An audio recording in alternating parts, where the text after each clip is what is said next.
ak ñi mu àndal ñëpp ci coalition bi nga xam ne mooy coalition du peuple loolu mooy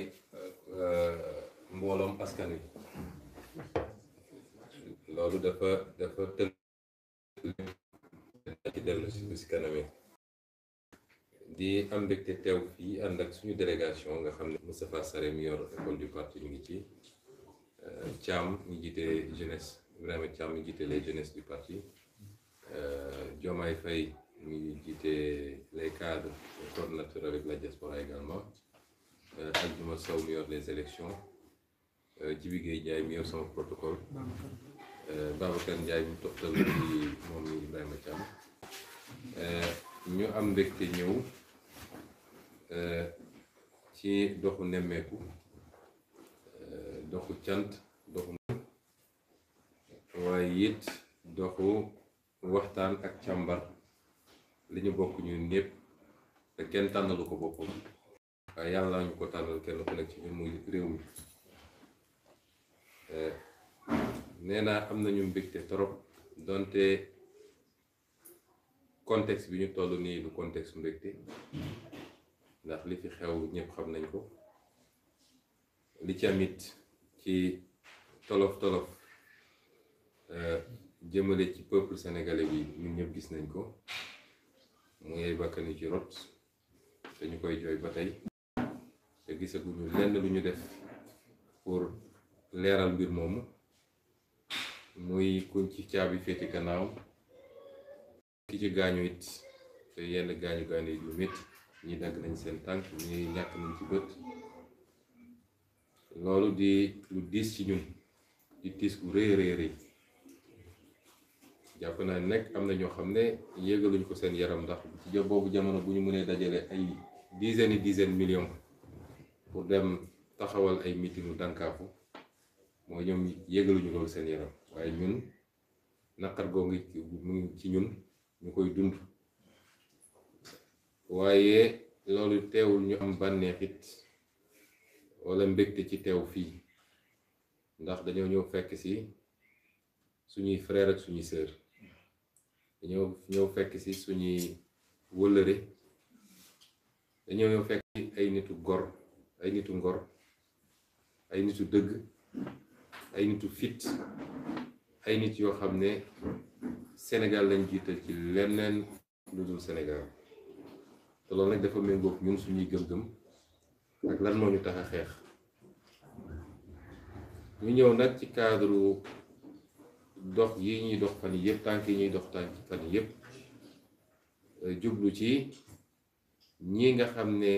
jotoon nañu taxaw suñu wet waaye gëmu ni sax suñu wet lañu taxaw dañoo taxaw ci wetu askanu Sénégal dañoo taxaw non pas pour jëmm Ousmane Sonko waaye dañoo taxaw pour li nga xam ne suñu tey la waaye suñu ëllëg la ñun ñëpp te ay nit fas yéene ci teg loxo ba kenn dootul am sañ-sañ fii ci biir réew mi waaye bu dee li sabab loolu li tax taxawaay boobu gën a mën a fës parce que lu yàgg am la waaye dafa gën a fës ci ñaari weer yi ñu weesu li tax mu gën a fës mooy circonstance bu taxaw te circonstance boobu yàlla nattuñu suñu jëmm suñu tur ak suñu organisation doon ci benn élément bu am solo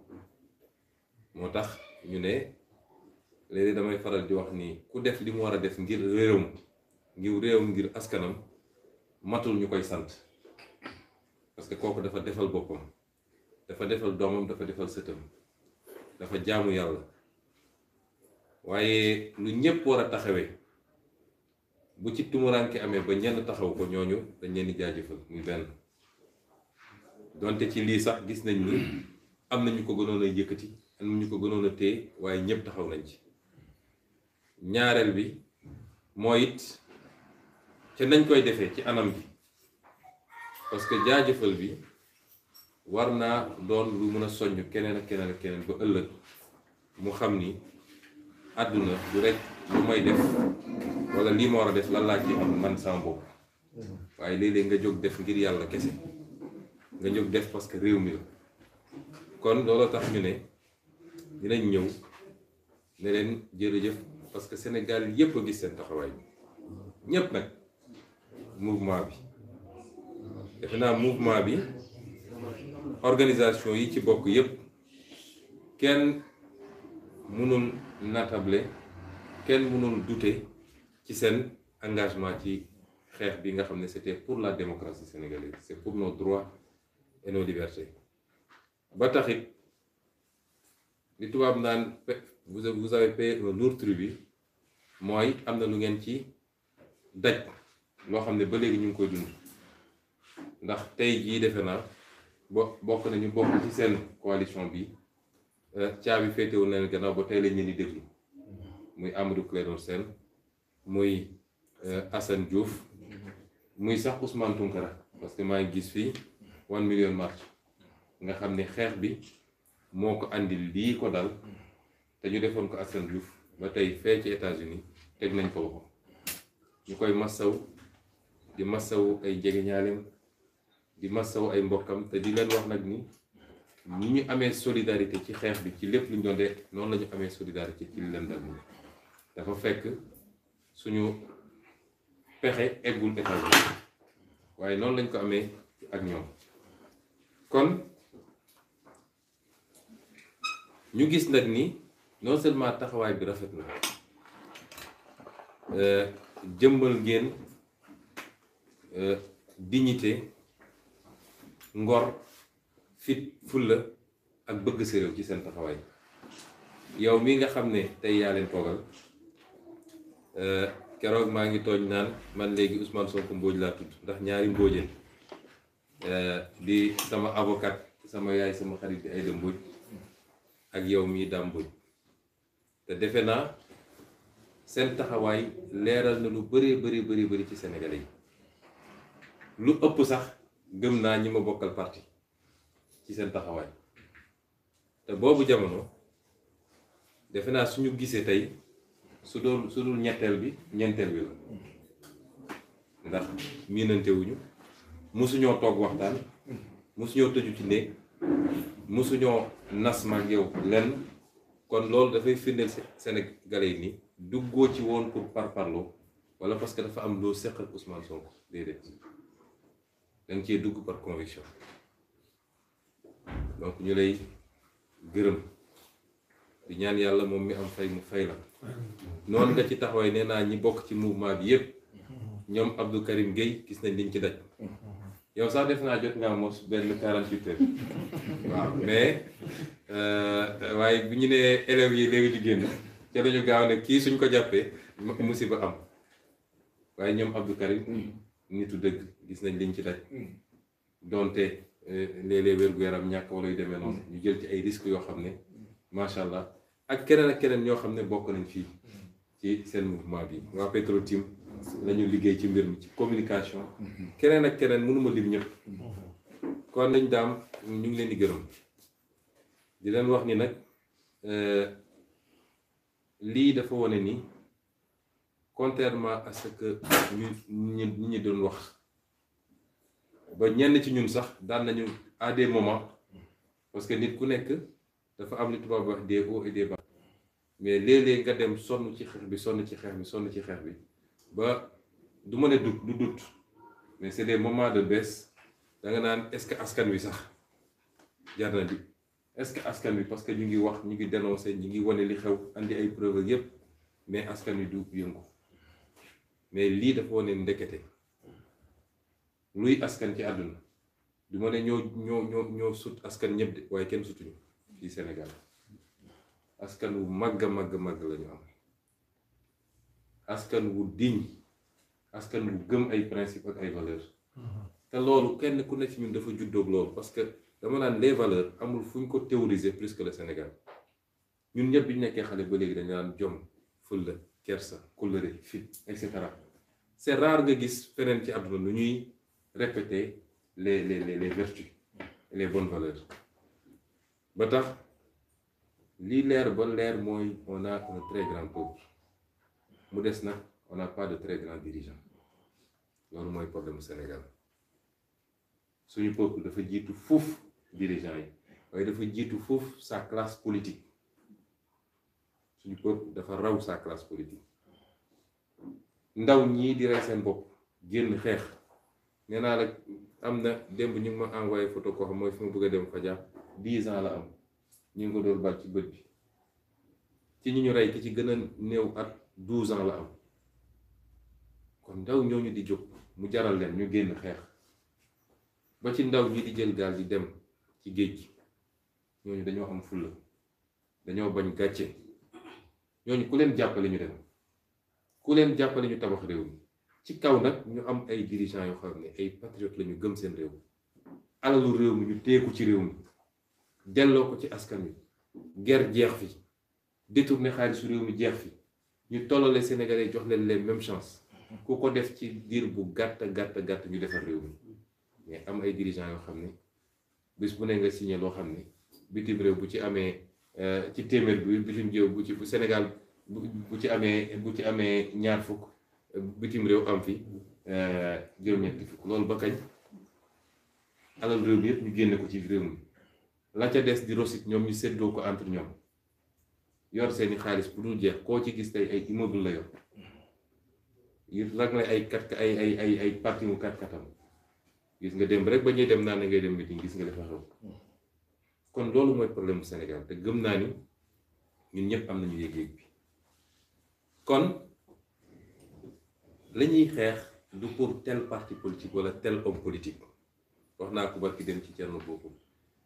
nous on ne fait pas de fixation ki yàlla nar a fal moom rek a ko xam nit bu gëmul yàlla mooy foog ni moom mooy fal boppam dellu si gëm ni mën na fee toog ba saa su ko neexee wala ba dee fekk ko loolu amul fenn ci àdduna la ñuy xeex ñun ñi ñëpp pour réew mi la kese te nañ koy xeexee it dama wax sànq principe bu justice ak équité injustice réew mi mu am wax naa ko ci sama benn discours injustice moo gën a métti dund sax que xiif wala mar wala dëkk ci sedd bi parce que ni nga koy yéegee ci sa yaram noonu nga koy yéegee ci sa xol méttitu xol et puis ak ce sentiment d'impuissance mu leer ni kii warul mën a imposer li parce que du loolu mooy yoon mais mu imposer la moo koy dund mooy li ñuy gis ñun ci suñu réew yi am na ci enseignement bi defe naa benn yoon bi ñu njëkk a gisee su ma juumul est-ce que du woon conférence bu enseignant yi doon def enseignant yi doon def CUSEMS ak ñële ma leen ko doon defal sur l'inéquité et les injustices dans le système de rémunération de la fonction publique boobu jamono maa ngi jiite syndicat des impôts dama yàgg a wax ni d'accord ma ci injustice yu am ci réew mi parce que fonction liggéey bu gën a noble enseignant ak médecin wala enseignant ak kuy faj moo xam médecin la infirmier la wala leneen amul ci réew man di nekk naa au fonctionnaire pendant des années leer na ma ni li enseignant bi di daj man dajuma ko leer na ma ni médecin bi lu muy daj man dajuma ko moo tax dama yàgg liggéey ak syndicat enseignant yi dama yàgg poser ces débats boobu xalaatu man damay dugg politique chaque fois ma fàttali ni sama mémoire sortie ENAM benn dédicace moo si ne à tous les enseignants du Sénégal parce que dama xam ce que je dois à ces enseignants ndax dama ne woon élève bu xaw a terrible waaye boobu enseignants yi ay pères de famille la ñu woon dañu toog ne kii am na talent duñ ko seetaan mu yàqu ñëw gi sama waajur ne bàyyi koog ñun jël ma comme seen doom kon je sais ce que je dois à ces gens-là kenn ëpp leen mérite ci réew mi te gis nañu système injustice bi am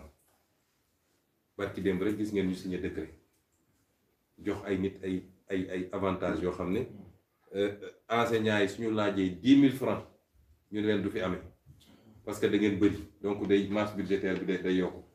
keneen ñu mun a xëy jox ko 100 000 200 000 300 000 ci te fekk moom li mu yoroon déjà mën na fay ñaari enseignant wala ñetti enseignant yooyu injustice baaxul ci réew mi waxuñu ko par démagogie gëm-gëm la kon sëñ daam ñun loolu lépp la ñu bokk di ko xeex moo tax ñu mën a parce que li tax Sénégal jafee jëf mooy ñi nga xam ne ñooy yàq réew mi dañoo am lu ñu réussir mooy ñi jóg ñëpp pour xeex pour des valeurs de manière désintéressée ku ci yëngatu ñu ne la yow politicien déguisé nga d'accord politicien déguisé politicien la lan moo nekk ci politicien su dee politicien dafa aram kon moom mi la politicien nga te moom muy politicien kon moom mu doon parce que nous sommes tous politiques il y a pas d'homme ou de femme apolitique chaque jour ma wax ko ministre su ma nee je suis apolitique ma ne kon doo nit parce que la politique c'est s'intéresser à son environnement ki dem marché ménagère bi dem marché jënd li muy jënd ñëw ne dëkk bi de métti na 10 000 francs la yóbbu delloo si ma weccet mi ngi politique parce que mi ngi wax ci tolluwaay réew mi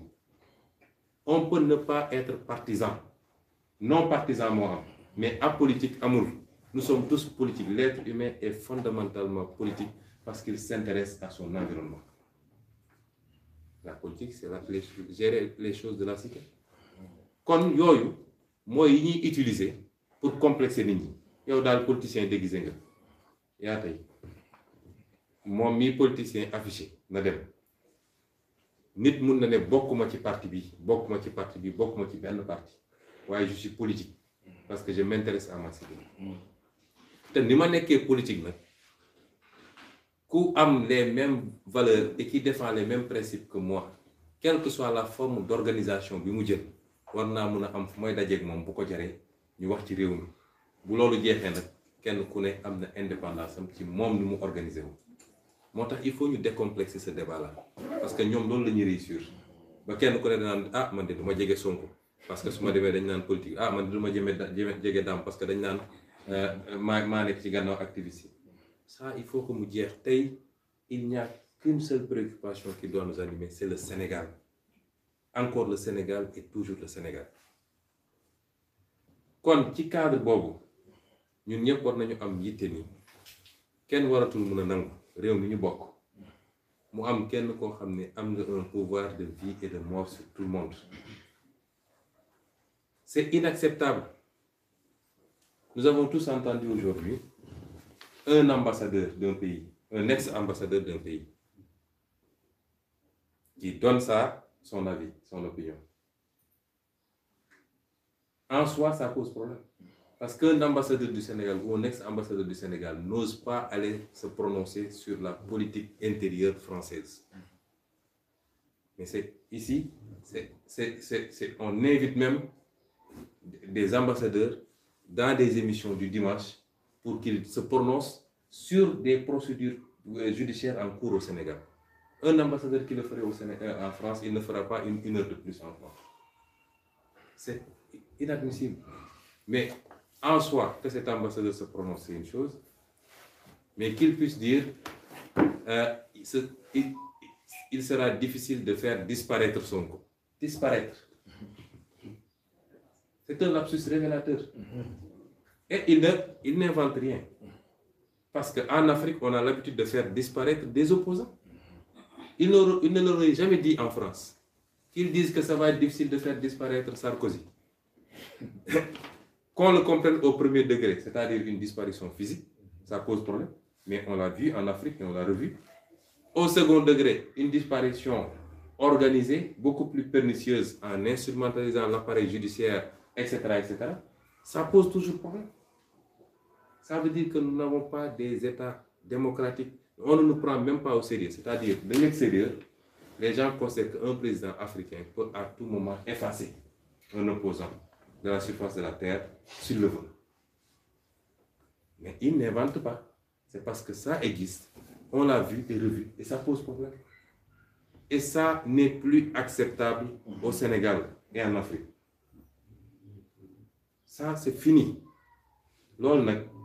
le peuple bi wone keroog peuple bi message bi mu envoyé mooy mënatuñu nangu loolu mënatuñu nekk dans un pays où on dit que opposition du fi am. Je vais réduire l'opposition à sa plus simple expression. mu ñu nekk réew moo xam ne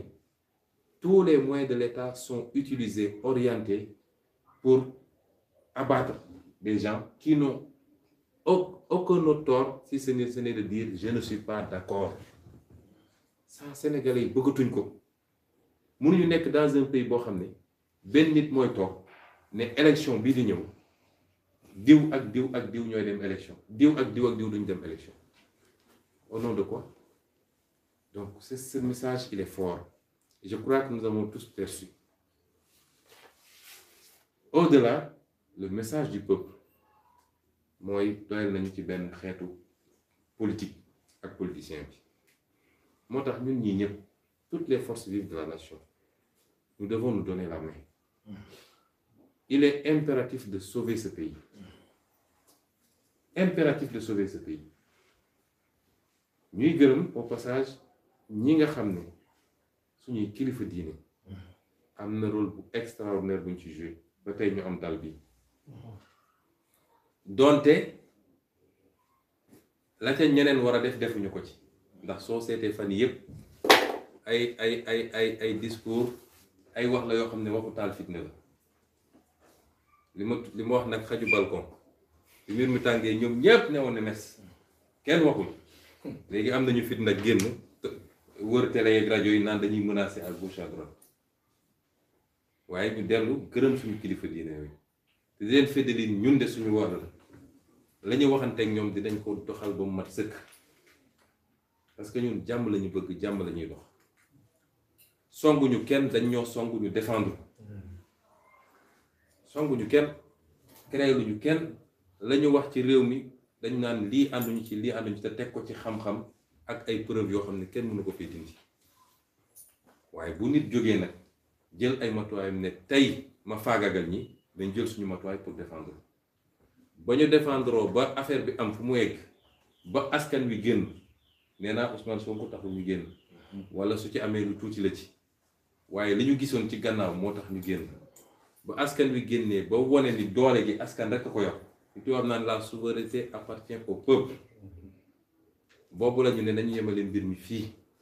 parce que lañ ñu jàngal ñun ba ci suñu diine mooy bu la nit dóoree am nga sañ-sañu fayu waaye la ngay fayu na yem ak lam la dóor bul xaabaabal ba mu ëpp moo tax ñu jàppoon ni non seulement loolu am na waaye kilifa diine réew mi yépp wax nañoo ñun ñu ne leen nangu nañ leen ko ñu teggi suñu tànk loolu nag ñu koy feddali fii ni foofu ñu nekkoon ña nga fa ba tey bu soobee yàlla duñ ci teggi dara provocation yi duñ ci répondre dinañu déglu kilifa diine ba lañ ca war a def ñu def ko ci ba gis lan lay joxe bu boobaa nag ñun ñëpp dinañ daje ñu évaluer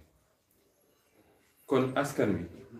sëñ Dame dañoo am yaakaar gu rëy ci ñun ñii ñëpp te it li ñuy def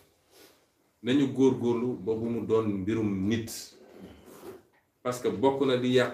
lu ñu gën a sonal mooy dañuy jël mbir mi bu ko tënk ci benn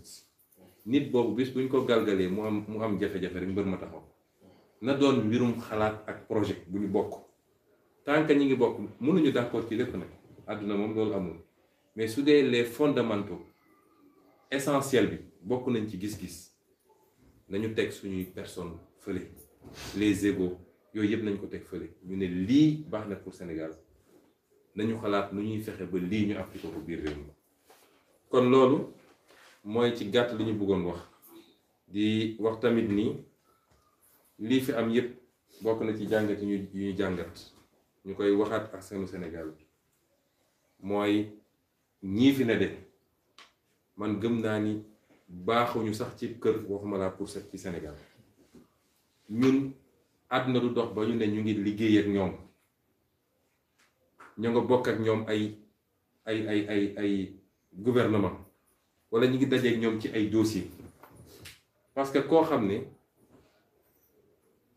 ngeen jéggal ma ci kàddu gi waaye yegg na ci mbon foo xam ne su munoon tey jël sa bakkan jël ko su sañoon tey yaa nga kaso yéenewul lu dul souffrance ak lu métti koo xam ne ca la may waajal te loolu tam il faut sénégalais xam ko le prochain complot comme saa ñu complot yàlla def li muy def le prochain complot mooy terrorisme seen wax yépp léegi loolu traité nañu tout le peuple sénégalais de terroriste nañ ci bàyyi xel parce que lu fi am Sénégal ci jamono Sénégal amul problème terroriste suñu askan ni mu bindoo amul loolu waaye ñu ngi koy ruumanaat di ko ruumanaat ba man duma bett ñu xëy ñu ne dara claté na fi nangam pour rek essayer ko teg ci ndodd ma Samba wala ma Demba ne ñoom ñoo fi def terrorisme loolu mooy prochain complot bi seen discours yépp léegi loolu la kon ku la yéene loolu kooku mënoo ànd ak moom ci dara naan dangay liggéey mun leen bokk benn dossier su dee waxtaan war na am te ñun ñu ne mu am lu ñu teg ci loxo kilifa diine yi ba pare ne leen dañoo bugg yéen ngeen doon les garants parce que yéen yéenay les autorités spirituelles et morales yéen la askan wi jox boppam te du loo xam ne mandat moo leen fi bàyyi wala carte de vote kon te ngeen tëddee njaaxaanaay ñëpp war na ngeen mën a nekk les garants bu dee loolu def nañ ko ba noppi la may leeral mooy du doon waxtaan diggante Ousmane Sonko Macky Sall on n'a rien à se dire su dee dañuy waxtaan am na ay cadres yu opposition bi taxawal muy kuréel yoo xam ne ñun ñëpp ñu nga ca cadre yooyu ñooy waxtaan ak cadre yi ñu yor ñoom muy processus électoral muy nu mu tudd fichier muy mandat muy prisonnier politique muy leneen ak leneen mais du waxtaan boo xam ne diggante nit ak nit la kooku amul luñ ciy seq ci waxtaan kon loolu it ñu profité leeral ko tuuti ci waxtaan bi nga xam ne ñu ngi koy waxtaan kon daal ñu ngi leen di gërëm bu baax sëñ Dame di wax ngeen jottali suñu gërëm mbooleem seen mouvement bi leen wax nag ni tàllal nañ leen suñu loxo pour lépp loo xam ne njëriñu réew mi kese la ñu mun cee ànd liggéey ngir réew mi dans le respect mutuel ku ne jox moromam gëdd gi mu war a am loolu moom ñun am nañ ci ubbeeku bu doy sëkk te jàpp nañ ni loolu la askan wi bëgg ci ñun kon ñu ngi leen di gërëm di leen sant di wax nit ñu ngi ñaan yàlla ñii nga xam ne bokk nañ ci yéen te xeex bi tax caabi féete leen gannaaw ñu am yaakaar trop nag comme ñu ngi leen di déglu tey ñu ngi ñaan yàlla balaa ñuy jotu dajewaat ñu fekk daje boobu te gëm naa loolu dina am di dellu ñaanal ñu fi seen bakkan rot yal na leen yàlla yërëm yal na yàlla yaatal seen bàmmeel te it yal na yàlla musal ñu ba lu mel ni dootu fi am donte am na ñu koy suukat fi mu toll nii te ñëpp xam nañ fu ñu féete waaye ñu ngi ñaan yàlla mu dàqal ñu seytaane daal di nasaxal seeni pexe parce que nit noo yaakaar sa bopp foog ni yor nga doole ba yor sa pexe bu yàlla wanee boppam rek nga xam ne nekk te yoroo dara kon yàlla ñu yàlla aaral suñu réew ñii nga xam ne taalkatu fitna lañu te nguur jaral na leen lu ne yàlla ñu yàlla musal ci ñoom aaral ñu suñu réew gën fee sotti jàmm ak déggoo ci Sénégalais yi ñun xamuñu waaso xamuñu xeet xamuñu diine wax dëgg yàlla discours yooyu yàlla nañ ci yàlla musal dañu koy def yàlla na këpp si ñoom waaye nañu bàyyi peuple sénégalais ci nii ñu mel suñu biir te loolu ñëpp àdduna bi yëpp ñeeñu ci loolu daal sëñ Dame moo ne woon suñu wax ci lu gàtt ñu ngi leen gërëm leen sant asalaamaaleykum wa rahmatulah. jërëjëf président je crois que léegi mën naa jël kàddu gi ci turu coalition citoyenne le peuple nga xam ne am na fukki kuréelu ak ñeent yoo xam ne ñoom ñoo ci bokk ñu mën cee lim rek ñenn ci ñoom muy Claire Vision bi nga xam ni camarade Clédor Sène moo ko jiite nga xam ne tey mi ngi ci kaso bi wax dëgg yàlla ci jaay doole bi la bokk tey am na ñoo ko fi taxawal ñoo xam ni ñu ngi ci Claire Vision ku ci mel ni Moustapha Sarr ak soxna Aïcha Sarr ñu ngi ne toog ñu bokk tamit coalition bi ak jeunesse au pouvoir bi nga xam ne Mansour Mboub moo koy jiite moom aussi tey dañu am contrainte bu tax mënul woon a teew ci waxtaan wi mais adjoint mi ngi nii toog muy Pape Magaye Dieye ñu bokk ci également ak vraiment kuréel yu bëri ci mel ni Sénégal debout xam ne ñu ngi toog te damay wax ne ñooñu ñun lu tax ñu kontaan ci ñu bokk ci suñu coalition mooy dañoo am ay experts ci fichier électoral d'ailleurs ñun ci jamono yi ñu jëm ci suñuy objectif yi am ñun la coalition mooy dinañ ci def benn lël boo xam dañuy présenter Sénégalais yi parce que loolu dafa bokk ci suñu objectif pour que ñu wax nan lañ mën a amee fichier bu ñoŋ parce que Sénégal gépp d'accord nañ ni fichier yooyu dafa am problème jafe-jafe yi mettee ci nekk li ñu bëgg mooy ñu am fichier électoral boo xam ne kenn du ci am sikki sàkk bu ñuy amati élection bu mu mën a doon Sénégal dinañ présenter ñun ak notre expert que ñun dañ ko tudde sa un expert international boo xam dina ko présenter devant tous les Sénégalais wane ni mën nañoo am fichier bu ñoŋ bu dee ñëpp d'accord nañ te ku ci nekk wóolu nga sa doole lépp leer parce que ñun faruñu nous sommes une coalition citoyenne réew mi moo nu ñor xëccoowuñ nguur xeexuñu ko yore nguur waaye nag dañoo nekk ay acteurs de la société civile ànd ceeg ñu bari ay boroomi xam-xam ay boroomi lu nekk ci suñu biir ñuy waxtaan pour jariñ suñu réew faraluñ kenn waaye nag bëgg nañ jëf yi jaar yoon loolu moo ñu tax a jóg nekk nañ ci également ak mouvement Magid nga xam ni suñu camarade Cheikh Diop bu Touba moom moo koy jiite waa 1 million march comme nañ koy waxee ñoom ñi ngi ci biir coalition bi effectivement nga xam ni figure emblématique bi mooy Ousmane Tounkara ak jafe-jafe yi mu nekk nii ñoom it ñi ngi ci biir salle bi am nañ fi représentant ki leen fi nekkal mi ngi tudd d'abord Cheikh Madina Dieng ak soxna Aminata Ndaw nga xam ne ñoom ñu ngi fi également ak Balla Sill au nom de la plateforme 1 million march ñu ngi ci salle bi toog donc Madina Dieng mi ngi nii toog kenn ci ñoom ñuy wax également que yeneen structure yëpp ñu ngi fii yoo xam ni dañuy taxaw di liggéey ak ñun ci lii ñuy xeex fukk ak ñeent yëpp ñu ngi ci salle bi mais comme man maay wax ci seen tour su ma waxee rek yóbbaale naa ñëpp ñu wax ne ñun dañoo am suñuy membre fondateur u coalition citoyenne boo xam ne ñu ci kaso ci jaay doole ndax ñun ñii sax ku ci mel ni nitu dëgg nga xam ni Abdou Karim Gueye moo koy jiite moom it nekk membre fondateur bu coalition citoyenne bi ñun jaay nañ ñu fi doole ba téye ñu fi en garde à vue ci loo xam ne dañoo taxaw rek di manifester ni dañuy dem manifester parce que préfet Dakar amul droit tere benn manifestation ci réew mi parce que constitution moo maye ku bëgg a manifester nga manifester loolu il faut sénégalais yi xam ko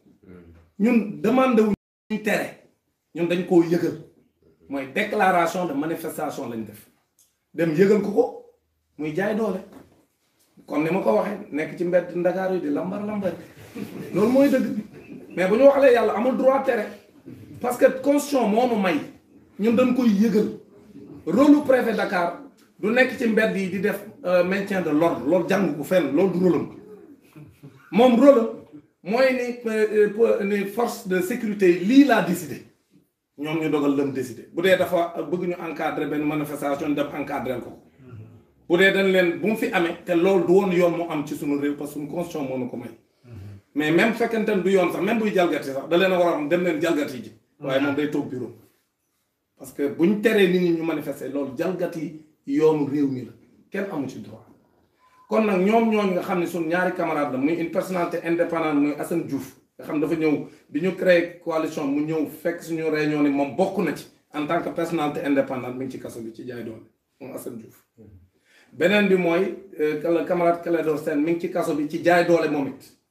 deful dara détention préventive lañ ko def dem fekk ko këram fanaan buntu këram pour mën koo jàpp ci fajar gi pour mu rëcc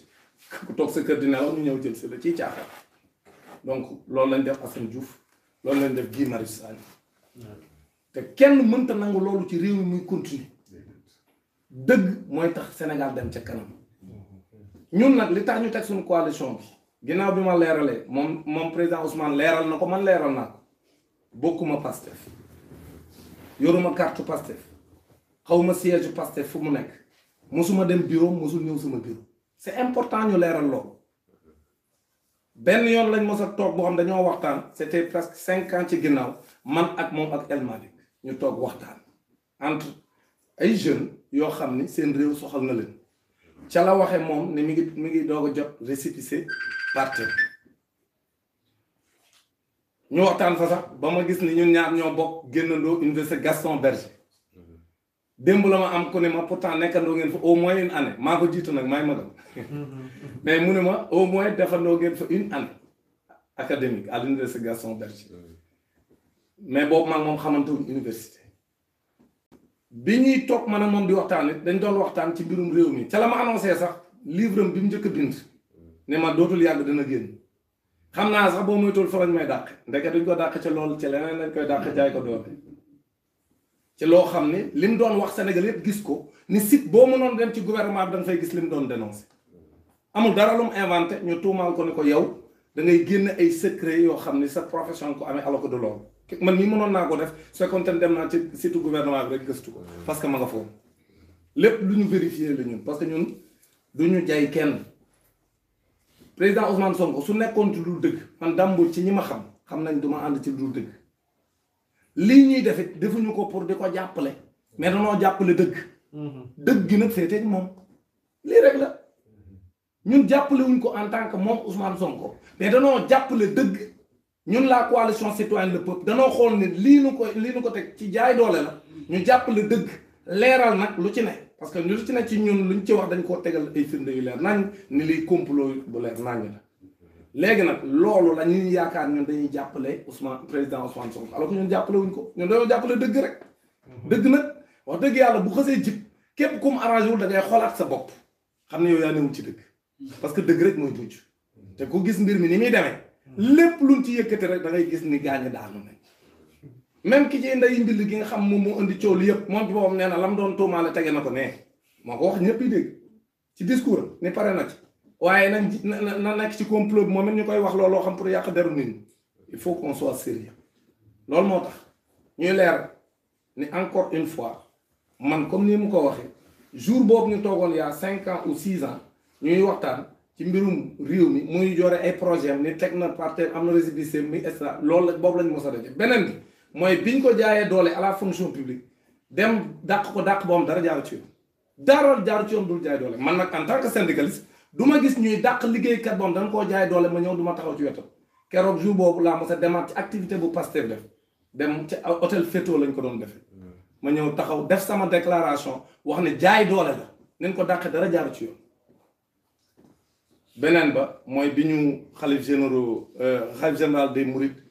woowee waxee ni dafa soxla ñi nga xam ñoo ngi yëngatu ci mbir mi sama coalition ma dem fa au nom de la coalition man ak Mansour Mboup ñu dem tase faawaat ak moom parce que moom it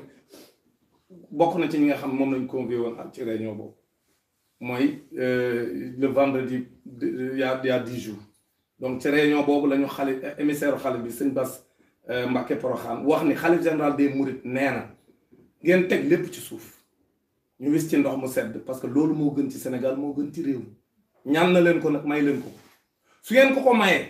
dana dem ñaan beneen boor bi muy président de la République ak ñam àndal ñu séq mbir mii bu ko defee parce que dossier bi comme je le dis et de façon très courageuse ci dëgg laa ko teg mooy man tuddewuma ko dossier Ousmane Sonko Adji Sarr mais moi je l'appelle le dossier Ousmane Sonko Macky Sall parce que c'est un dossier boo xam si politique bu ñëpp xam ci ñi ñemee wax dëgg c'est un dossier politique donc man loolu laa gëm ñun coalition bi tam loolu lañ gëm loolu nag bi ñu ko ñaanee ni dañoo bëgg ngeen teg lépp ci suuf ndax moo gën ci Sénégal moo gën ci yéen ñu may ko mu ne nag moom dina jël lépp dem waxtaan ceeg ñi ci war a waxtaanal pour lépp sedd ñu may ko mu ne ñoom buñ ko mayul dina yëgal Sénégal gépp ne mayuñu ko ñoo ngi yaakaar na nag ku bëgg intérêt Sénégal fitna bi fi amoon ba fukki barkan ak ñeent rot ci kenn waratul ñaan mu am ci Sénégal te ñu ko provoqué ñun xam nañ leen parce que damay wax toujours ci samay sorties yi may def ne bu ñu waxee rek bi cëpp solo mooy yaa ngi convoqué nit ki ne ko da ngay dem wuy ji juge 8e cabinet mu ànd ak ay avocat ak ay nitam ñu koy gunge ay jagañaaleem di ko gunge nga ne ko du ngeen jaar fii wii yoon wee yoon ngay jaar provoqué ko tas marche bi tas cortège nga xam ñoom defuñu woon dara sànniwuñ xeer saagawuñ defuñ dara dañoo ànd ak seen leader bu nu woo looloo fu mos a am man bi may nekk étudiant booba à l'époque ñun dañoo faawoon Ablaye Wade bu ñu ko daan woo ab Diouf bu ko daan woo ñun ñëpp ko daan dar ànd ak moom point E ba tribunal mais ab Diouf toog ca biram di ko muñ ñuy def fukki waxtu ak juróom fukki waxtu ak ñeent ab Diouf di muñ xol bi jeex mu koy muñ mais président Macky Sall ne moom du muñ gis président Ousmane Sonko ne ko doo jaar buntu université pour étudiants yi bee ko ànd ak moom loolu la ko doon xaj mais loolu nag dafa am galgal bu ci am parce que ñoom bi ñu daggee cortège bi ci digg tali bi ñëpp di ko gis préfet Dakar ne rëcc ca digg ba bañ defee loolu danoo jël président Ousmane Sonko yóbbu ko à la section de recherche lu tax yóbbuwuñ ko directement ci juge ci cabinet de loolu la ko taxoon a jóg pour woon leen ni tàppale yi dafa bari booba nag man jàpp naa ne la yàq mbir mi mooy dañoo yaakaaroon ne fam taxawoon ne demoon foofa lay tax mais bam ne samay kilifa ñaan nañ sama sëriñ ñaan na ma samay nit ñaan nañ ma certainement ay avocat am digal nañ ko mu ne léegi damay dem naam xam naa ne ñee may dem wuti jaay doole la ñuy def mais yoon taxu leen tax mais loolaa yàq plan ba kon nag man jàpp naa ni coow lu fi am Sénégal looloo ko indi maanaam loolu bokk na ci li indi coow ci réew mi kon nag ñun duñ fi nekk di wër-wëral ñun leen jàpp mooy ñun coalition citoyenne ay kuréel lañ yoo xam ne kenn bokk ci Pastef ça c'est important pour nit ñi xam ko ñun dañoo taxaw di xeex pour réew mi parce que ñun ñi nga xam ni ñun ñooy société civile suñu rôle mooy ñu encadrer le processus démocratique ba nga xam ni dañuy encadrer les libertés ñun loolu mooy suñu rôle maanaam fexe ba réew mi duñ fi jaay doole kenn fexe ba réew mi élection bu fi amee mu jaar yoon duñu boddi kenn ku ci war a bokk fexe ba képp ki nga xam ni dangaa am àq ak yelleef ci réew mi ñu jox la ko loolu mooy rôle société civile maintenant nag ñun comme ni nga ko waxee président Ousmane ñun kenn duñu terroriser naan ñu voilà yow Dame Mbodj secrétaire général de syndicat nga yamal ci njàng mi rek bul wax ci leneen yow médecin nga yamal rek ci faj say malade yow marabu nga yow nekkal rek di wax waxu diine bul wax leneen léegi bu ko defee di ñu diviser bu ko defee duñ booloo pour intérêt Sénégal man loolu kenn du ma terroriser ci loolu dama nekk citoyen sénégalais lépp lu xew ci réew mi intéressé na je ne suis pas partisan nag parce que man samay texte syndicat moo may tere far ci tel parti dem jël cartam dem ci réunion loolu dañ ma koy tere wuñ ko nag samay militant mais man awma droit def loolu ça ne veut pas dire que du ma am droit di wax sama xalaat ci réew mi ni muy doxee moi je ne suis pas partisan mais je suis éminemment politique tout ce qui se passe dans ce pays m'intéresse loolu il faut Sénégalais yëpp xam ko kon nag comme xam naa loolu man te ñun suñu rôle mooy encadrer les libertés et la marche démocratique du pays loolu moom moo am depuis 1960 ak léegi au moins ci li ma jàpp ci ay leaders yoo xam naa leen ci mbirum jàng meeg feneen ak feneen ñuy taxaw di xeex pour réew mi jaar yoon man ci loolu laa nekk nekkuma ci leneen léegi nag li nga xam ne moo am ñun li ñu bëgg Sénégalais yëpp xam ko mooy jaay doole baaxul ci réew munoo nekk ni man maay buur ci réew mi te ñun faluñu la woon buur dañ laa faloon président de la république moom ay institutions yu ko encadré am ay loi ay règlement yu ko encadré nga teg ko tëgg nële di jaay doole kooku kenn mënu ko fee noonu loolu moo tax ñuy leeral ne ñun président Ousmane Sonko li ñu gëm mooy jaay doole gi ñu doon def sa yeneen moroom yu doon xëccoo réew mi rek lañ jublu ci yow amul leneen maanaam damay nekk ci réew mi maa ëpp doole ca làmb ji waaye du ma bëree ku ma neexul maay seet ku ma neex moom lay bëree loolu mënta ne soo ëppee doole ba wane ne yow yaay fañ-fañ da ngay ñeme kon ñëpp nag mais nag maa fi ëpp doole waaye kii nañ ma ko dindil kee nañ ma ko dindil buñ paree ba mu des fi nga desee yaawu jàll ne yaa fi mën loolu mënta nekk làmb ji ku ci mën da ngay ñeme mbër yu mag yi ñeme mbër yu ndaw yi léegi nag li problème mooy bëgg a seppi mbër yu mag yi ci biir làmb ji loolu lañ dul nangu ñun suñu rôle ñun société civile et je lance un appel à toutes les organisations de la société civile ni leen gis nga bu ñu seetaanee ba réew mi yàqu ñun suñu musiba la ñun gouvernance bu jaar yoon ci réew mi ba lépp jaar yoon lépp ñoom suñu intérêt la ñun parce que ñun jàngalekat yi pour prendre un exemple suñu seetaanee ba réew mi ñu yàq alal ji ci réew mi ñu salfaañe ak yelleefu ñëpp mais ñun bu ëllëgee ñun ci suñ kaw lañ jëm bés bu ñu demee ba droit yi les droits les plus élémentaires dañ koy salfaañe wala bu ëllëgee bu ñu songee suñu droit de grève kon bu ñu sénégalais yi ne bu ñu dee grève pour woo sénégalais est-ce que daan ñu fekk si loolu moo tax ñu war a xam ni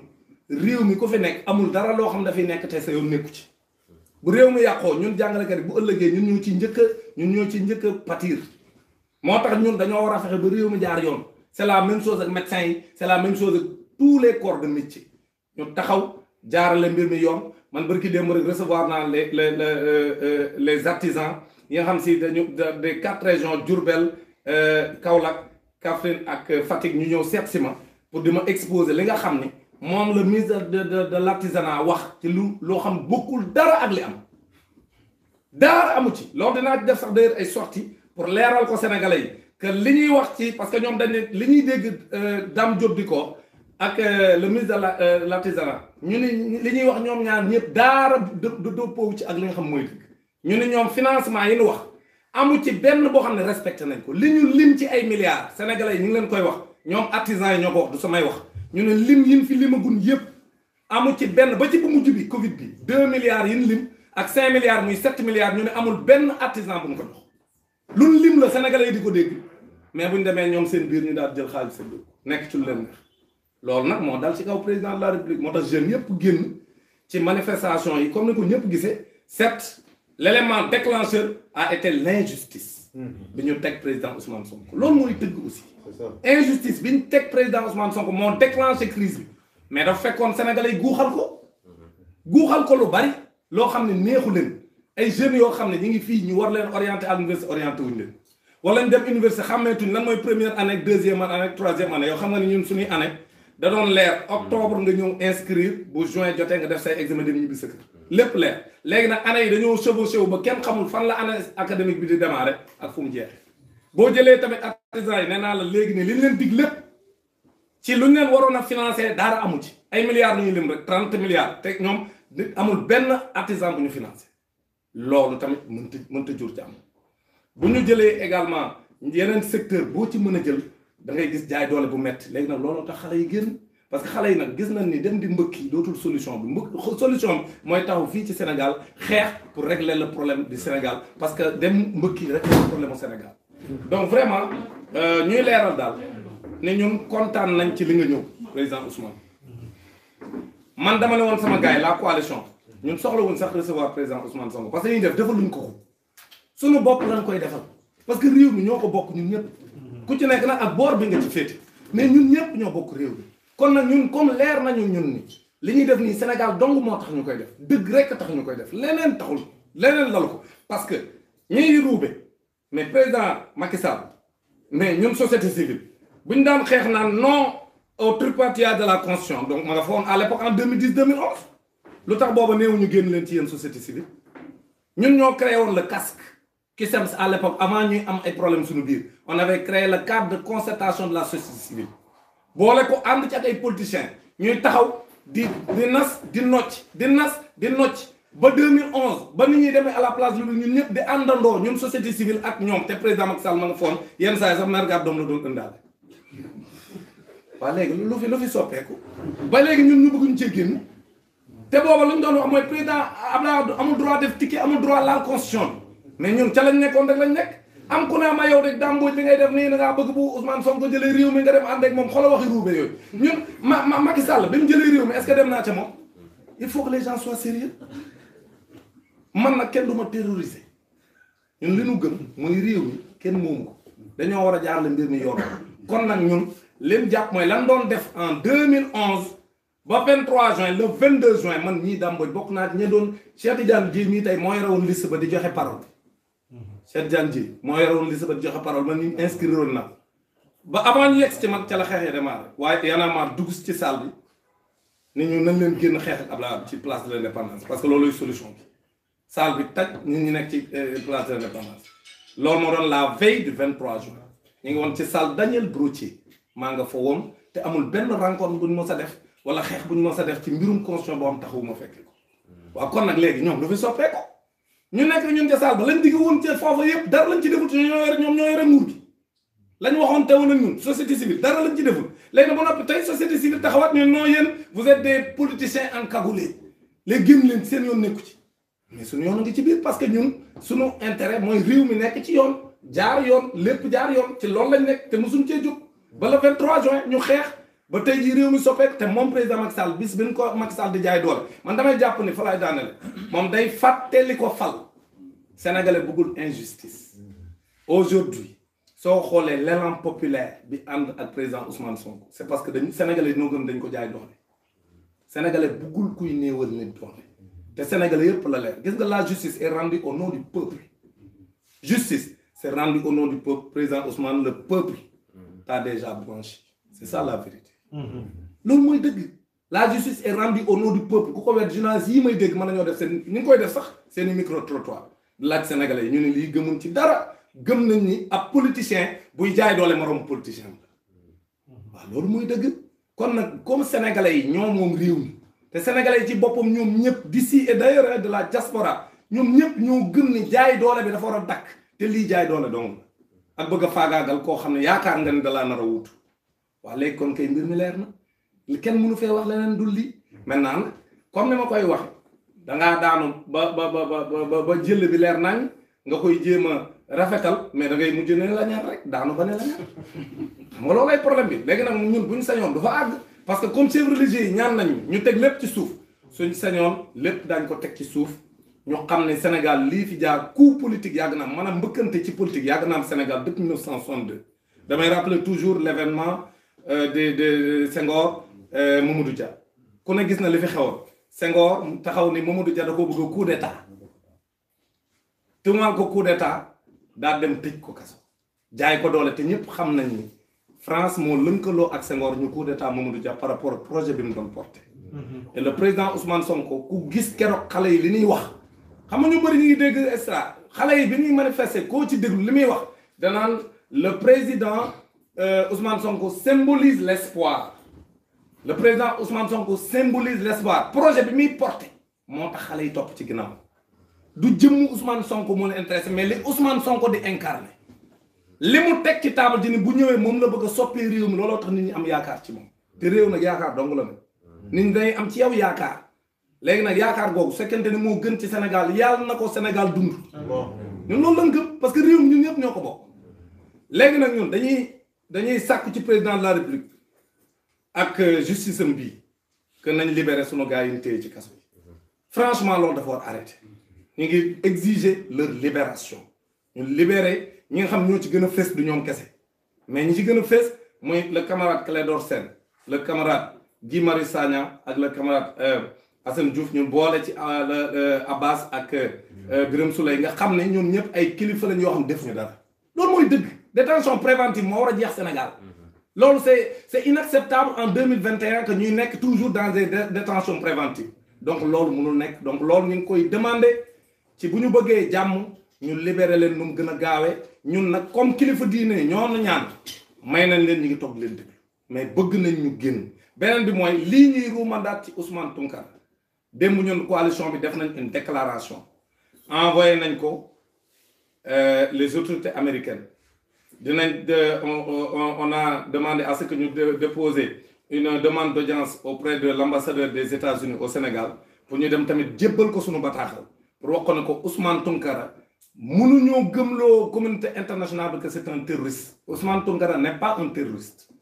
Ousmane Tounkara du terroriste dafa toog États-Unis di xeex pour réewum jëm ca kanam comme ñun ñii niñ koy defee Sénégal deful leneen maintenant nag nit mun na xalaat ni waroon na waxe nii ak waroon na waxe nee mais délit d'opinion mënoo ko cee basé pour wax ko ne yow terroriste c'est-à-dire nit ki mën na juum ci ni mu waxee bu dee juum am na mais nag wax dëgg yàlla di profito ci ay situation pour naan kii naa ko taxé de terroriste pour andi ko comme ni ñu defoon Assane Diouf loolu la ñu wax ñun dem suñu déclaration wax nañ ko les autorités américaines ni leen Ousmane Tounkara liñ def Assane Diouf lañ ko bëgg a def dem jëli ko États-Unis andiwaat ko Sénégal jaay ko doole jiñ ko terroriste alors que ñooñu ko koy jiñ xam nañ ne Ousmane Tounkara du terroriste kon nag ñun la coalition nous restons solidaires ak Ousmane Tounkara pour wax ni nañ bàyyi doomu jàmbur mu kon na liggéeyam ñu bàyyi ko mu kon na liggéeyam moo gën ci ñoom gën ci Sénégal parce que doomu Sénégal fu mu mën a nekk rôle président de la République mooy mu aar doomu Sénégal yi ak fu ñu mën a nekk ci àdduna bi kon nag vraiment loolu aussi ñu ngi koy leeral ni dinañ ci taxawaay bi ñu ci war a taxaw ñun la coalition citoyenne en tant que nit koo xam ci ñun la bokk même bu fekkee bitim réew la nekk pour que ñu bàyyi ko bundu xataal boobu ñu koy def te Sénégal moo nekk ci ginnaaw di ko jéem a jiiñ terroriste et dégg nañ ministre de l'intérieur bi même sénégalais yi doon manifester fii mu tudde leen ay terroristes gis nañ fi tamit ministre des affaires étrangères dem ci télévision étrangère taxaw fa ni Sénégal la fa xew c'est des forces occultes du benn force occulte bu ñëw Sénégal sénégalais yi danoo ils en avaient marre de cette dictature ils en avaient marre de cette mauvaise gestion de nos ressources ils en avaient marre de ce pilotage à vue à tous les niveaux sénégalais yi gis ni comme ni ñu yoree réew mi baaxul ñuy muñ di muñ moytul sénégalais bu muñ lu yàgg sénégalais yi danoo guuxoon lu yàgg am occasion ñëpp génn léegi nag moo tax pour man nañ fexe ba lii nga xam ne mooy sànkar si dugg sunum réew ñu yemale ko fi jàmm ne ñooy ñu teg réew mi ci yoon ñun nag ñu continuer di xeex pour les libertés di xeex pour processus électoral bi jaar yoon c'est important parce que réew tamit bu fekkee day dem compétition électorale nga mën caa dem te wóolu ni day jaar yoon loolu baaxul kon jàpp nañ ne tamit liy jur jàmm mooy le processus électoral bi nga xam ne depuis l'inscription sur les listes jusqu'à la proclamation des résultats lépp jaar yoon ñun loolu aussi ñun les organisations de la société civile loolu mooy suñu rôle pour ñu encadrer ko bu ñu paree nag ba lépp jaar yoon ñuy xëccoo réew mi dem xëccoo ñun loolu lañ gën bu ko defee ñu ngi lay sant bu baax di la wax ne la Ousmane daal kontaan nañ ci li nga ñëw comme ni nga ko waxee ñun ñëpp ku ci nekk da nga ci am responsabilité pour réew mi jëm kanam ñu ngi lay ñaax ci yoon wi nga taxaw pour réew mi parce que nag réew mi ku ci nekk am nga droit samp sa ndënd bu ñu fi jéem a faagaagal kenn d'ailleurs loolu moo tax ñun ñu demander à ce que ñun excluroon ci processus bi ñu delloo si leen ñi nga xam dañ leen a dindi woon ci jaay doole nga xam ne ñoom defuñu dara dañ leen a boddi woon ci élection yii ñu passé nan wut seen i pexe ba dugalaat leen ñu retrouver seen i droit pour mën a bokk ci compétition électorale bi parce que loolu mooy yoon réew mi mënoo fee nekk ba nag ñu lay jaay doole kon nag nañ bàyyi ñëpp ñen jaayoon doole nañ ñëwaat ñu ni jéem a jël jaay doole tamit dañ teg lépp ci suuf bàyyi ñëpp ñu dem élection sénégalais yi ku ñu wóoluñ jox la réew mi mais ñu am un processus encadré par la société civile ñun ñi nga xam ne faruñu bu ñu yem rek ci jour élection ñu ne kaay leen organiser ñu élection yi dama koy wax toujours sama gars yi ma ne ñoom li ñuy naxee dafa yomb ñun société civile surtout ñun anciens yi bàyyi ba jour élection rek ñun la dem leen ci bureau de vote mais l' élection c' est pas le jour du scrutin duñ ñu impliqué ci jour scrutin bi kese xool loolu la ñuy def dañ ñuy bàyyi ba jour scrutin bi ñu doog ñuy woo impliqué ni léegi nag ñun d' accord uñ ci loolu liñ d' accord mooy on doit être impliqué dans tout le processus depuis l' inscription sur les listes jusqu'à la proclamation des résultats tout le processus le fichier électoral lépp jaar yoon bu ñu paree nag ñun ñu dem toogee nee bu lépp jaaree yoon ñëpp nag ñu bàyyi ñëpp ñu bëgg a nekk candidat ñu nekk candidat ñun suñu jaan wàcc bu ko defee nag ñu ñëw toog seetaan bu ko defee ku Sénégalais yi wóol ñu jox la réew nga jiite ko ci jàmm ci intérêt yi Sénégal ñun loolu mooy suñu rôle ñun société civile te ci loolu la ñuy dee incha allah bu fekkente nag keneen ku comprendre neneen yow yaa comprendre noonu mais ñun ci loolu lañ nekk réew mi rek moo ñor leneen ñoruñu maintenant vraiment président Ousmane ñu ngi lay sant di la gërëm di la encourager parce que nag li nga dund nii metti na mais ñëpp xam nañ li ko la mais li war a giifal sa xol mooy nga nekkal sa waa réew ñëpp ni yow lañ àndal ci lii nga xam moom ngay dund parce que gëm nañ dañ lay jaay doon loolu moom vraiment maa ngi la koy wax ne la lu mu metti metti war nga sant yàlla loolu parce que foo romb ci mbedd yi mu fees dell te am na ñoo xam bu ñu doon romb fii kenn du génn loolu nag wax dëgg yàlla àtte bu leer donc na nga sant yàlla loolu ak lu la metti woon na nga ko fajoo ni sénégalais yi àndeeg yow ci épreuve yi ngay dund wane ne jaay doole la amul lenn luñ ci gëm amul lenn loo xam ne ñoom gis nañ ni nekk lalu na ci dëgg et que ñoom dañ lay jéem a jaay doole te ñoom peuple dinañ taxaw pour jaay doole boobu dina dakk parce que lii ñu doon jéem yëpp màbb na te yàlla subhanahu wa taala yow ànd na ak yow man gëm naa loolu mooy lépp lu mu ci jéem rek presque dafay amul lu mu ci jéem loo xam ne yàquwul lépp du début à la fin boo xoolee lépp li nga xam ne moo nekk dans ce dossier c'est contre donc yow nag loolu war wax dëgg yàlla war nga koo sante comme ni nga ko daan sante nga santaat suñu borom xam ne yàlla rek moo fi nekk te yàlla rek mooy mujj te dëgg rek kay mujj kon nag lii daal lañ amoon lañ lay jox comme message au nom de la coalition may jégalu ci responsable yi nga xam ñi ngi fi nekk yëpp vraiment yi nga xam ne si ñun ak ñoom ñooy ànd liggéey bi lépp lu ñuy def ñoo koy defandoo li ci manqué rek mooy dana am suñuy responsable yoo xam ñu ngi ci kaso bi nekk ci ay jafe-jafe te ñu bëgg ñu gaaw génn bu ko defee la coalition citoyenne mën a continuer liggéeyam nekk ci li muy nekk te kenn duñu détourner de fi ñu bëgg a jëm fi ñu bëgg a jëm mooy intérêt Sénégal teguwaat ci dëgg lépp jaar ci yoon bu ëllëgee lépp loo xam si Sénégalais yi bëgg nañ koo décider ñu décider ko ci seen cëggal guy nga xam ne kenn du leen manipuler kenn du leen imposer lenn loolu daal lañ bëggoon a wax di la sant di la gërëm et puis di la ñaanal rek gudd fan et puis ak wér-gu-yaram voilà merci donc je pense qu'on peut mettre fin à voilà merci beaucoup merci. Ok, donc merci beaucoup chers journalistes. Merci.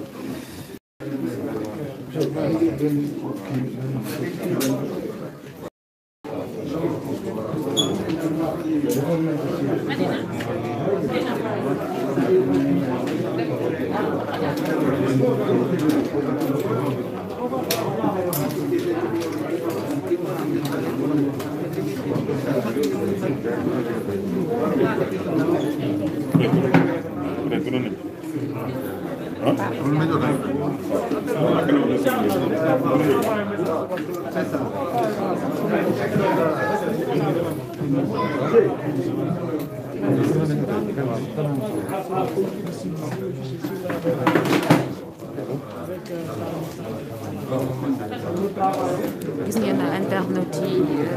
waxtaan bi pare na.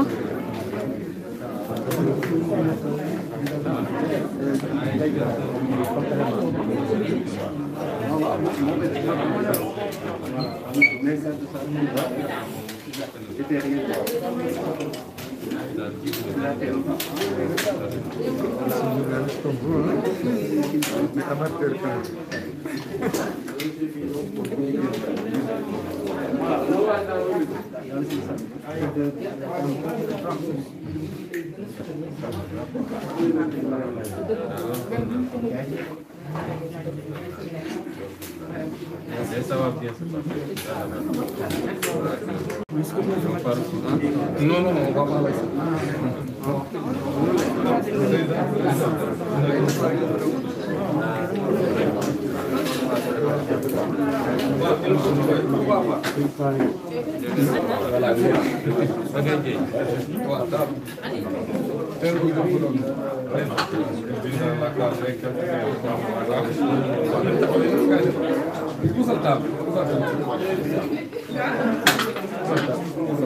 Voilà, nous,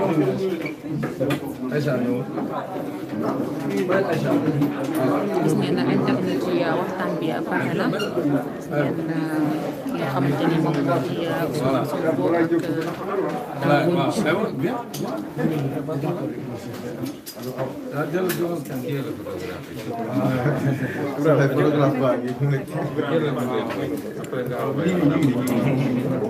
soxna si xoolal fii.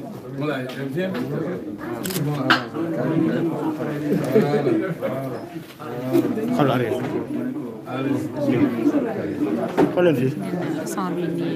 dañuy taxaw nii.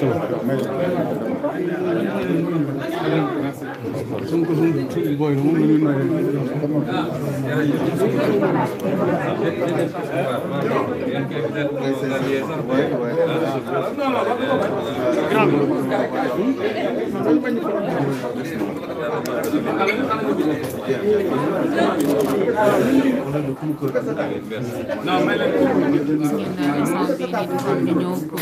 photo waxtaan bi nag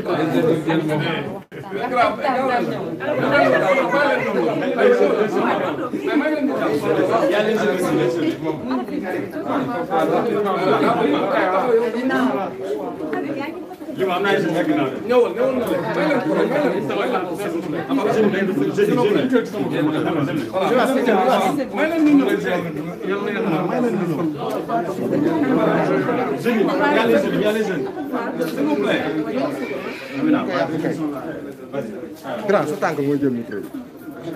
ak gel moom. waaw.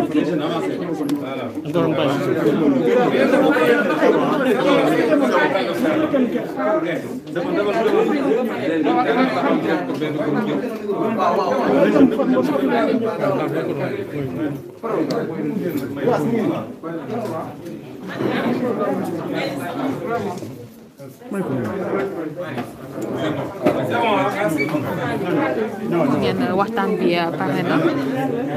xale yi nag dafa amoon ñu ñëw ñoo xamante ne nii dañu doon photo ak président Ousmane Sonko. Madina indi.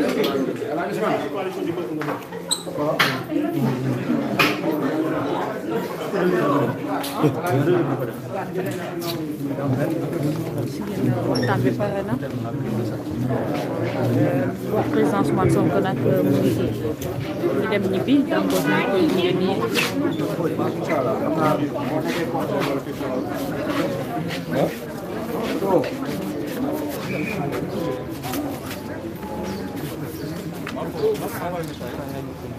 voilà. Botu bi voilà. Voilà, merci. Voilà, ok, merci. Voilà, ok, on est ensemble. Ok, merci. Voilà, à bientôt. Ibrahima Thiam. Ibrahima, jour bi ngeen di génn man maa ngi doon andi foofu. ndeysaan, oui, pourtant maa ngi naan kenn mu ñu doon mais dinaa gis ni rek. non c'est bon. man kii laay wax sax moo di le président Ousmane Sonko mu ngi noonu di dem.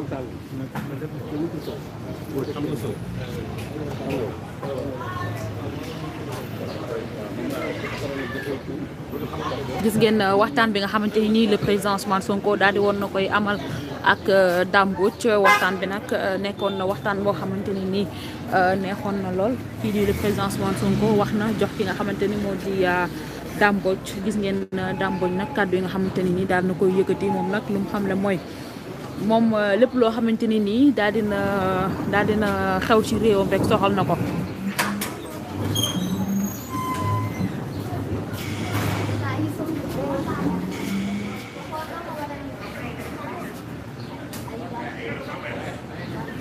oto bi ngeen gis nag moom mooy sécurité Ousmane Sonko bi fii nag daa xaw a bëri suuf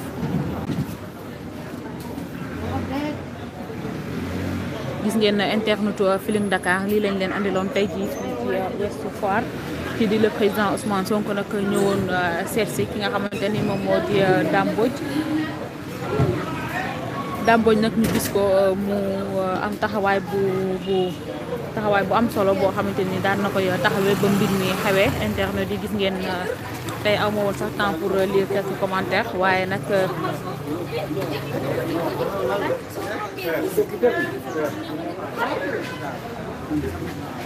gis ngeen internet yi ñu ngi leen di jaajëfal yéen ñëpp ñi nga xamante ne ni tey yéen a ñu doon teewlu ñu ngi woon fii Ouest Foire le président Ousmane Sonko ñëwoon seet si Dame Mbodj ma leen di jox dig daje prochainement ci yeneen i actualité ma leen di wax rek ni que continuer leen di abonné ci chaîne bi di Feeling Dakar TV bës cloche de notification bi comme ça lépp loo xamante ni nii vidéo la wala direct bu ñuy lancé rek ngeen mën a jot notification bi maa ngi leen di jaajëfal bu baax internet yi maa ngi leen di jaajëfal yéen ñëpp di leen ñaanal jàmm te di ko sàkku ci yéen ciao